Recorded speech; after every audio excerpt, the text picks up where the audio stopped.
നമസ്കാരം. ഹൈറൻ പെൻഷൻ ന്യൂസിൻ്റെ പുതിയൊരു വീഡിയോയിലോട്ട് എല്ലാവർക്കും സ്വാഗതം. നമ്മുടെ സംസ്ഥാനത്ത് പെൻഷൻ വാങ്ങുന്ന മുഴുവൻ ഗുണഭോക്താക്കളും അറിഞ്ഞിരിക്കേണ്ട സാമൂഹ്യ സുരക്ഷാ പെൻഷൻ വാങ്ങുന്ന എല്ലാവരും ശ്രദ്ധിക്കുക. ഇന്നു മുതൽ ശനിയാഴ്ച വരെയാണ് മസ്റ്ററിങ് ചെയ്യാനുള്ള അവസരം. ചെയ്തിട്ടില്ല എങ്കിൽ അക്കൗണ്ട് വഴി താൽക്കാലികമായി സർക്കാർ മരവിപ്പിക്കും. നമുക്ക് പെൻഷൻ ലഭിക്കാതെ വരും. എത്ര നാൾ കഴിഞ്ഞിട്ടാണോ ഇത് ചെയ്യുന്നത് അത് കഴിഞ്ഞിട്ടാവും ഇനി പെൻഷൻ ലഭിക്കുന്നത്. അതുകൊണ്ട് തന്നെ 62 ലക്ഷത്തോളം വരുന്ന ഗുണഭോക്താക്കളെ ബാധിക്കുന്ന ഒരു പ്രശ്നമാണ്. അക്ഷയ കേന്ദ്രങ്ങൾ വഴി മാത്രമാണ് ഈ സമ്പ്രദായം ഉള്ളത്. ഇതുവരെ ചെയ്തിട്ടില്ലാത്തവർ, സാമൂഹ്യ സുരക്ഷാ പെൻഷൻ വാങ്ങുന്നവർ അല്ലെങ്കിൽ തീർച്ചയായും ഇത് ചെയ്യേണ്ടതാണ്. അതുപോലെ തന്നെ 3 കാര്യങ്ങളാണ് പ്രത്യേകം ശ്രദ്ധിക്കണം.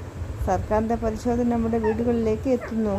ഭൗതിക പരിശോധന എന്നതാണ് പറയുന്നത്. വീട്ടിൽ AC ഉണ്ടോ, അല്ലെങ്കിൽ 2000-ന് മുകളിൽ സ്ക്വയർ ഫീറ്റുള്ള വീടാണോ എന്ന്, 4 ചക്ര വാഹനങ്ങളുണ്ടോ എന്ന് നമ്മുടെ വീടുകളിൽ നിന്ന് പരിശോധിക്കും.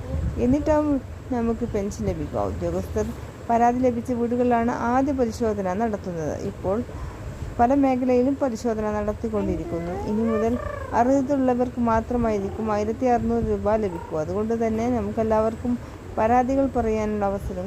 വാർഡ് മെമ്പറോ അല്ലെങ്കിൽ പഞ്ചായത്ത് പ്രസിഡന്റിനോടോ രേഖാമൂലം പഞ്ചായത്തിൽ പോയി അവതരിപ്പിക്കാം. അതുപോലെ തന്നെ ബാങ്ക് അക്കൗണ്ടിൽ പോയി പണം സ്വീകരിക്കുവാൻ ബുദ്ധിമുട്ടുള്ളവർക്ക് ഇനി കൈകളിലേക്ക് തന്നെ എത്തിക്കുന്നതിന് വേണ്ടി പഞ്ചായത്തിൽ അപേക്ഷകൾ നൽകാവുന്നതാണ്. ഇതുപോലെ തന്നെ 3200 രൂപ ഈ മാസം 25-ന് ഓണത്തോട് മുമ്പ് ഉണ്ടായിരിക്കുന്നതാണ്. പെൻഷൻ വാർത്തകൾക്കായി ഈ ചാനൽ സബ്സ്ക്രൈബ് ചെയ്യാനും അതുപോലെ തന്നെ ലൈക്ക് ചെയ്യാനും മറക്കരുത്. അതുപോലെ തന്നെ ഈ പരാതികളൊന്നും ഒരാൾക്കും തന്നെ പെൻഷൻ ലഭിക്കുകയില്ല. പ്രത്യേകം ശ്രദ്ധിക്കേണ്ട ഒരു കാര്യവുമാണ്.